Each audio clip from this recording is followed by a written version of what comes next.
এই ভিডিওটি করতেছি আমি আমার ইউটিউব চ্যানেলের জন্য, ইউটিউবের জন্য। এটা হচ্ছে মূলত ওয়াদি মাইল নামের একটা জায়গা আছে নাকালে। অনেক সুন্দর একটা জায়গা। এটা একটা শেখের বাড়ি ছিল এক সময়। ওই শেখের বাড়িকে, গার্ডেনকে এরা সুন্দর করে সাজিয়ে গুছিয়ে পরিপাটি করে মানুষের জন্য উন্মুক্ত করে দিল।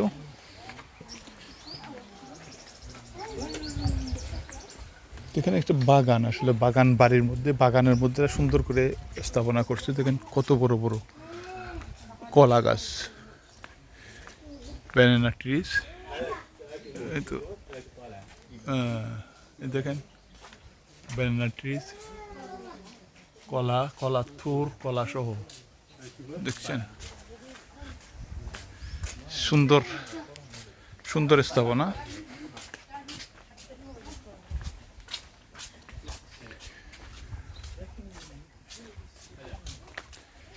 অনেক বড় বড় উঁচু উঁচু খেজুর গাছ। এখানে সুন্দর সুন্দর রেস্টুরেন্ট আছে। আপনি ঘুরতে চাইলে এই সমস্ত জায়গায় চলে আসতে হবে ফ্যামিলি নিয়ে, যারা হাঁটার অভ্যাস আছে বেশি। হাঁটার জন্য 1-2 কিলোমিটার আপনি হেঁটে হেঁটে যাবেন, দেখবেন, ঘুরবেন সব জায়গায়। এটা সুন্দর করে রোড করে দিচ্ছে, একটু ওল্ড মডেল সিস্টেম করে।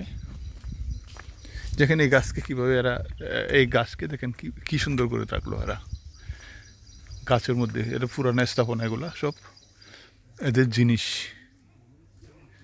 এখানে দিয়ে এরা দেখানোর জন্য প্রদর্শনী করলো। এই যে পানি, এগুলো হচ্ছে গার্ডেনের মধ্যে পানিগুলো যায় গাছের গোড়ায় গোড়ায়, এরা পানি দেয়। হয়তো মেশিন দিয়ে উঠাচ্ছে নিচে থেকে, অথবা কোনো ন্যাচারাল পানিকে এরা সংরক্ষণ করে এভাবে গার্ডেনের জন্য। দেখেন এই গাছগুলো কিন্তু মরে গেল, বড় বড় খেজুর গাছ কিন্তু মরে গেছে, কিন্তু তারপরে রেখে দিচ্ছে এরা। আমার ইউটিউব চ্যানেলে সবাইকে সবার কাছে অনুরোধ, ভিডিওটা শেয়ার করবেন, ভালো লাগলে লাইক করবেন, কমেন্টস করবেন এবং শেয়ার করবেন। ওকে, বাই বাই।